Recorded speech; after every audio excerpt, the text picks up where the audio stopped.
Welcome to the Whole Metaverse, a New York University School of Professional Studies podcast exploring the ever-expanding metaverse and Web3 landscape. Each episode, we'll talk to the pioneers, influencers, and innovators leading the way. If you want to understand and better navigate this burgeoning space, you're in the right place. Welcome to the Whole Metaverse, the NYU podcast about Metaverse, Web3, blockchain, and NFT, hosted by Dr. Elizabeth Haas and myself, Pierre Gervois. Today, we are going to have Dele Atanda, an entrepreneur, a CEO in the Web3 and blockchain space, and I would say a visionary. And we're going to talk in particular about the introduction of artificial intelligence in the Metaverse. And this is a truly fascinating podcast, and this is a must watch because our guest is bringing us new dimension of what can be done in the Metaverse using artificial intelligence, who is going to boost and to supercharge all the already existing capabilities of the Metaverse. So we encourage you to watch the podcast.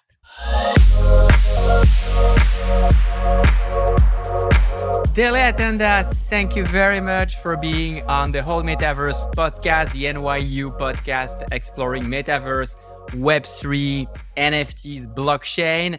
Dr. Elizabeth Haas and myself, Pierre Gervois, are the co-hosts. Dele Atanda, you're an entrepreneur, CEO of metaME. You're the creator of the metaME crypto comics. So when did you started to get interested in crypto and the Metaverse? Tell us how it started for you. Thank you so much for having me. The Metaverse started a while ago. I was interested in Second Life when that came out and was playing a lot there. And then I saw that ironically as Web3. I wrote a book back in 2000 and published in 2012 around Web3, and playing with Second Life really let me see that this was going to be the next big evolution, this immersive virtual world. It was the natural sort of progression in terms of the digitalization of media and experiences. And I was working for Diageo at the time, and we built like an enterprise meeting space within Second Life where, we had a distributed team across 4 continents that met regularly, like at least once a month. And we were using WebExes to meet at the time. So the idea of creating a virtual meeting space where we could have presentations and video conference links in was really, at the time, very progressive. So we built an example of that with IBM. And that really kind of got me into the business understanding of Metaverse as a framework, these immersive 3D spaces. So that was where my Metaverse interest really began. On the crypto side, it was really so from my interest in data, really, because as I was writing about Web3 and the emergence of Web3, I started to realize there were big issues around privacy and data sovereignty and data ownership. And I had been looking at technology solutions to that problem for a long while, which was a very hard problem to solve technically. I first became interested in the crypto space with the arrival of Bitcoin. And for me, actually, what was really interesting about Bitcoin was this story that, this guy, Satoshi Nakamoto, had created this thing and this really disruptive currency and then had disappeared. So I found that really fascinating. And I kind of observed it sort of from the sidelines for a long while and, dabbled in a bit, bought a little. But it was really when Ethereum was born with the arrival of smart contracts that I started to see the potential of the technology to solve real problems around decentralization with smart contracts and immutable programmability. That really opened the pathway to particularly solving issues around data sovereignty and data ownership that prior to that, we didn't really have a technical solution for. How do you think AI is going to impact what we can do? It's very complicated question, to be honest with you. But I mean, the short answer is in multiple ways. I do think we need to unpack AI a little bit because I think it's a little bit of a misleading term, and the intelligence that machines have is debatable. But that said, the ability, machine learning and deep learning as abilities to rapidly accelerate process information dramatically is going to impact everything. So in many ways, I see the technology world in relatively simplistic terms, in the sense that data is essentially the fuel and AI is essentially the engine. So I think the engine of AI, which is, whether you want to call it computing, whatever format it takes, I think is going to become predominant. It's sort of like, it's a degree of intelligence, if you will, that I think is going to permeate the entire digital landscape. It's kind of like the next evolution of the digital revolution in many regards. But I think that, so, the machine, if you will, because it is helpful to think about the internet as a single machine. That's why it's actually so resilient. It's kind of the most reliable machine that we've ever created, that man has ever created. And I think that machine is going to become more capable and more able to process rapidly. Is that intelligence? Possibly.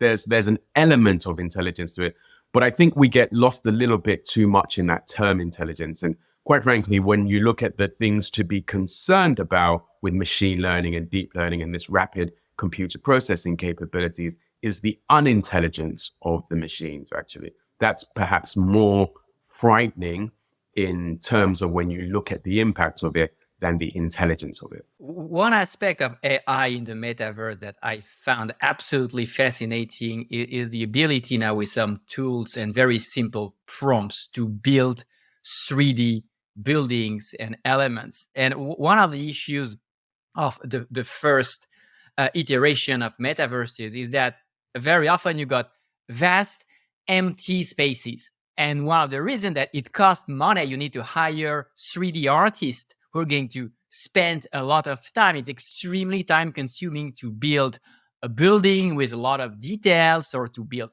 trees or any elements. And now with these new tools, in a few minutes, you can build an entire city with an incredible level of detail. So I think that the eruption of AI in the metaverse happened at the right moment, and it's going to help a lot all the builders of the metaverses. What do you think? Do you agree? Yes, I do. And I think, again, and you're absolutely right. This is something we saw in the early metaverses in places like Second Life. They are spatial.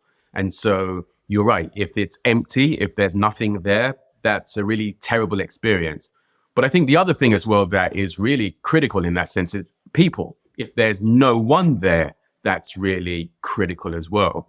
And I think particularly generative AI in the ability to create, you see this in gaming, what they call non-player characters, people like entities within these experiences that can mimic people. And that, in gaming, it's fine because you're playing a game and you have these non-player characters and they become increasingly intelligent and you can, model them on different types of behavior and different kind of outcomes. And I think those will be prevalent across the broader metaverse as well. If you can imagine going to a music festival, for example, if there's only 4 people around a band, it's going to be you're going to feel pretty lonely, and it's not, you're not going to have that sense of, wow, I'm at this really exciting concert. But, if you have 1,000, 100,000 and, characters there, some of them human, some of them non-human, then the experience becomes a lot more immersive and a lot more compelling.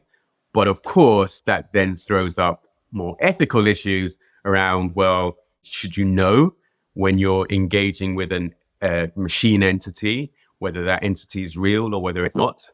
And you get all of those issues that come as a result. So at the beginning of last year, 2022, very few people were talking about ChatGPT. It was not like completely in the mainstream. And now everybody's talking about ChatGPT or seeing the amazing things that we can do with this program. I mean, how do you think it's going to impact the future? Yeah, so it's funny actually, because we were working with OpenAI and GPT-3 back in the pandemic. And interestingly enough, we started talking with them around fictional comic metaverse gameplay experiences. And then we actually started looking at health conditions and health data sort of monitoring and how it can work with that. I think I think Microsoft have done a brilliant move in terms of partnering with ChatGPT, because I think, integrating ChatGPT into all of these work tools like PowerPoint, Word, Excel, the machinery of modern commerce, right, is brilliant. And I think it is going to be transformative in terms of our work, our ability to create presentations, create narratives, to be creative and to be productive. It's going to be a game changer in the same way that computers, it was, you remember typewriters, then there were word processors, and then there were computers. It's kind of the next evolution in that regards. I think as a productivity tool, it's going to be transformative. Generative AI particularly, and the thing about generative AI in that sense is that it deals with all that sort of unstructured space, around storytelling or narrative creation or, brief presentation, writing blogs, writing podcasts, all of that stuff that is so important in this communication space. I think that's perhaps the key thing. It really plays such an important part in the communication framework using natural language processing and whatnot. And that's such a critical part of how society operates. It can't be overestimated, the importance and how transformative it's going to be. But it then obviously throws up all the questions and all the concerns that come along with that as well. How does that translate into the metaverse? So if we're in a metaverse-based meeting or, there's a metaverse event, how will that generative AI or ChatGPT influence that? So I think in a couple of ways I can see it happening. So I think the first thing we have to put in perspective is that in the metaverse, there are vastly greater volumes of data than in the analog world. We talk about IoT and, the mobile world, trying to connect the physical world with the digital world, but we're still quite far off for, IoT provision. Smart cars and thermostats is kind of as far as we've really got at the moment. But in the metaverse, everything is digital. So there's a huge amount of data. And I think it's what we are going to see increasingly is this correlation between AI and data, codependence in many senses, and more from an AI perspective. Data is a bit more, it's got intrinsic value. AI is really highly dependent on data in terms of its efficacy. It's even in terms of how the AI itself is created and then how effective and efficient it is. So, you have this garbage in, garbage out rule of computing generally. But then even in terms of, it's an interesting correlation between data and AI because data shapes the AI itself as well. You put that now in the metaverse and, you can start to see that AI could become much more capable.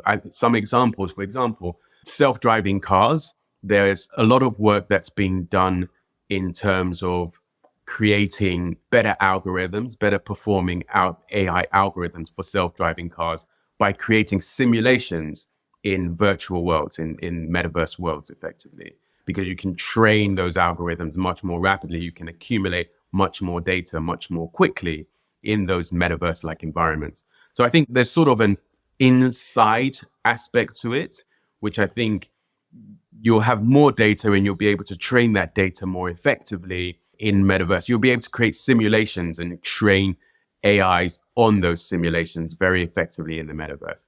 But then I think also what we're going to start to see is the metaverses themselves will start to become intelligent. So you will start to have an AI that oversees the entire metaverse space. And we're already talking about, Microsoft's AI versus Google's AI versus Facebook's AI. So you can understand, you don't need to look further than Facebook in its big sort of moves into the metaverse space. Facebook's horizon, complete virtual environment, soon will have a ubiquitous AI. Siri for Apple, for example, will become this ubiquitous AI for their metaverse spaces. So I think one of the issues that this is going to throw up very soon is this whole debate between centralized versus decentralized metaverses and centralized versus decentralized data, and then centralized versus decentralized AI. So I think there's going to become like a new trinity, effectively, data, AI, and metaverses around this debate of centralization versus decentralization. Let's talk about education. Now we're going to have a class in the metaverse with students and the human professors as avatars. And now with artificial intelligence, we're going to multiply all this capability in the education space. So we can imagine students as avatars, professors as avatars, and then an AI tool who can give more, work with the professors and students to do more case studies to bring even more information. So how do you see AI and the metaverse using AI having a role in education from high school to higher education? So I think, very much like how you outlined it, I think the first thing to sort of accept is that AI will become central to that educational experience, particularly digital education tools.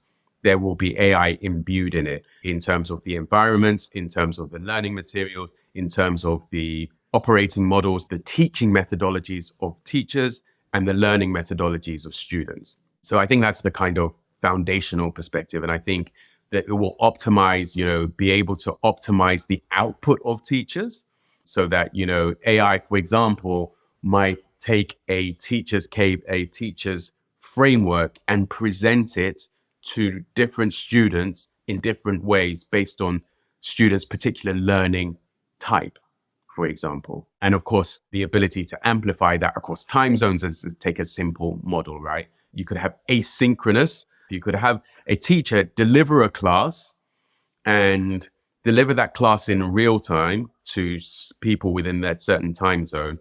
But you could then have students in a different time zone participate in that class. And based on now giving the teacher's lesson an AI extension, like a halo around the actual core lesson, students in this different time zone could ask the teacher questions in delayed time and get responses in real time based on the teacher and the teacher's AI sort of responding to the student together, right? So you can kind of conquer this time difference by using AI as a bridge effectively between them, right? So I think that there's a lot of really exciting opportunities that are coming out there. For me, I think the thing that where this is going to get really interesting and where we get most effective is when we start to have our own personal AIs, our own personal AIs that can effectively connect us with system AIs.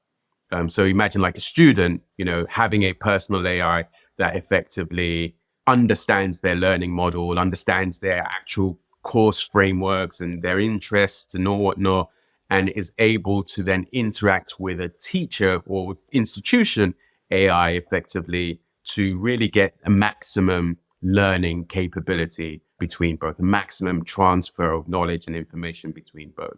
And that's going to take two different types of AIs to be able to facilitate that kind of connection. And I think, you can write that across any kind of organization and individual, city versus a citizen, an enterprise versus a consumer, an enterprise versus an employee, etc. I think this large, small, macro, micro AI framework is where things are going to get really interesting and rich.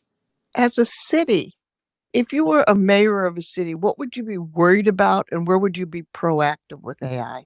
So I think you have to, and I think all the stuff that's really current discussions, right? I think the ethics of AI in terms of discrimination, bias, misinformation, toxicity, all of those things are really critical. But I think when AI starts to drive city decision making, whether that's distribution of resources, whether it's allocation of housing, whether it's the criminal justice system, whether it's, fine management, all of these things, then the stakes go up considerably in terms of the performance and the propensity for error or getting things wrong. So for me, like I say, I think I'm less worried about the intelligence of the systems. In that sense, I'm more worried about the unintelligence of these systems, which is masqueraded as intelligence, right? If we abdicate all responsibility to the machines to make decisions about issues that are socially complex, then it's problematic, because I think this is a thing that we're seeing already from ChatGPT out in the wild and generative AI out in the wild.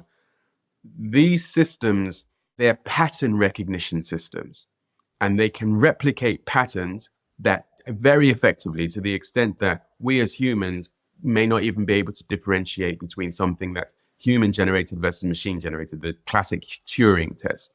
The Turing test is no longer, I think, appropriate to determine whether AI has achieved a degree of comparability to humanity, because what the problem with is that machines can mimic humans, as we're seeing with ChatGPT, but they can't make judgments. You know, machines don't know the difference between right and wrong.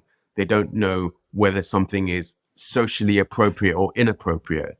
All they can do is just see patterns around what kind of conversations or what kind of commentary has led to what kind of responses, and replicate that as best as they think possible based on the remit they've been given. You know, are they trying to sound more human or not? So I think that, you know, you can't put the genie back in the bottle, and, you know, this pause of AI is not viable. But I do think that we need to, in a sense, right size it. You know, we're very excited about what the potential is of it, and rightfully so. But I think we need to put AI at service of humans and be cautious where AI is making decisions for humans. You have to really make the ultimate decision maker a human, you know, and that's the balance that we have to police most carefully in the short term. What is the balance between decision making that is abdicated to machines, and where is the human oversight of those decisions and the human ability to intervene or correct or adjust those decisions accordingly? So if I'm trying to really take a metaverse perspective, not an AI perspective, I've heard a couple things that are kind of interesting to me. One is metaverse serves AI in that it gets a richer set of data than it would without metaverse, more than AI serves the metaverse. Is that accurate? Absolutely. You know, 100%. I think, you know, like I say, I think AI is the ultimate engine of the 21st century. And, you know, everything else is data to AI. Basically, the AI sees the world as sources of data, sources of information that it can learn from, that it can improve on. And it, you know, AI will struggle to differentiate between the metaverse and the real world. You know, in that sense, it's sort of like, in a sense, the human mind with dreams versus reality. You know, it's only the conscious mind that can make this distinction, right? The subconscious mind doesn't differentiate between dreams versus reality. So I think absolutely the metaverse will serve AI and as a richer source of data, and AI will be highly dependent on the metaverse in that sense, and industry will become highly dependent on the metaverse to train AI in this sense. But I think ultimately the thing that we just need to really police very carefully right now at these early stages is to make sure that the AI works for us, and not that we work for the AI. The other thing that I heard you say is that, and I just want to make sure I'm hearing this properly, that AI will make the metaverse easier. It'll make it richer. So AI makes the metaverse easier and richer. The metaverse makes AI more powerful. And we're in this cycle where the two kind of turn in a way that really needs controls. And I just want to make sure I'm hearing this properly from your perspective, not over. No, I think you're absolutely right. And I think Pierre hit the nail on the head with, you know, you look at generative AI's ability to create models, create buildings, create environments, create characters, create people effectively, you know, synthetic people, meta-humans. That's just going to increase. So with AI, we'll be able to create very compelling metaverses that much more quickly, much more rapidly, just from spoken instructions. Someone will be able to sit in front of a computer and say, create me a massive sort of Pantheon-like temple, and I want it surrounded by flying Pegasus drones, Pegasus horse-like flying horses, drone kind of characters, and it'll be able to generate those kind of things. So on a fantasy world and on an actual world basis, we'll be able to create much more compelling environments and then run studies. Like I say, with autonomous vehicles, for example, create me a mapping of, I don't know, the Lower East District of Manhattan and simulate traffic at 5 p.m.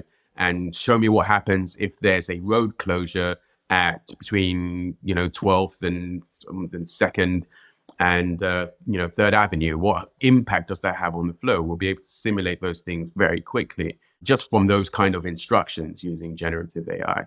So yes, it's definitely going to create this much more rich cycle and spiral. As a tool, it's fantastic, but that could be used for good and bad, I think is the call out.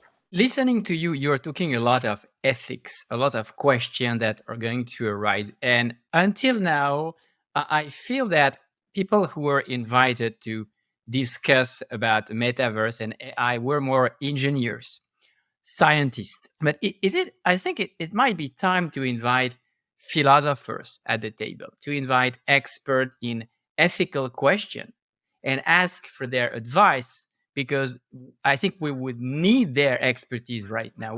What do you think? I could not agree with you more. I think it's urgent to actually bring this because, I'm very much from an engineering background or from a technical background, put it like that. As much I had the fortune of having sort of traversed a creative path and a technical path.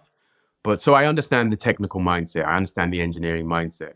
But the problem with engineers in that sense is engineers are very binary in the way that they see the world. Everything's zeros and ones. It's either black or white. It's on or off. They see the world in this very kind of binary state. The world is not binary. The world is complex. There are multiple shades of gray. That's really where all the issues are. So, and look at Twitter with Elon Musk, who is arguably one of the best engineers on the planet, right? But when it comes to society and when it comes to social issues, it's much more complex than machines. It's like, what's the running joke? It's harder than rocket science, right? This is not rocket science. It's a lot harder than rocket science in that regard. And I think the dangers which he calls out, and I think, I have a complicated relationship with Elon Musk, I have to say, but I think that the concern that he points to about, super intelligence for machines is less of the problem. I do think that there is a very real problem with AI, but it's more about what is the intent behind the design of the systems. It's more about what are the people who are designing these systems trying to achieve, and what considerations for unintended consequences are they making when they're going about implementing them. I'm less worried about AI sort of running and kind of wanting to exterminate all of humanity than I am about bad humans using AI to accelerate bad agendas much more effectively. That to me is a much bigger concern. So I definitely, and the only way we avoid that is to put these ethical guardrails around these systems right now. And if you think of it in that context, that it's more the people behind the systems and their intent and what they're trying to do with the AIs that need policing than the AI itself, then it makes it a more manageable problem as well. Thank you so much for all these very interesting insight and your view about AI and its interaction with the metaverse. So on behalf of NYU, Dr. Haas and myself would like to thank you very much for your time and sharing with the viewers these very important elements. So thank you very much, Dele Atanda, and we wish you a wonderful day and good luck in all your ventures. Thank you so much. Thank you very much for having me. Very exciting discussion and looking forward to seeing you again soon. Thank you for listening to The Whole Metaverse, a podcast from the New York University School of Professional Studies Metaverse Collaborative. The Whole Metaverse is produced by Make More Media. Please make sure to subscribe wherever you listen to podcasts. And if you're watching on YouTube, please subscribe for more content. For more information about the NYU Metaverse Collaborative, please head to www.sps.nyu.edu.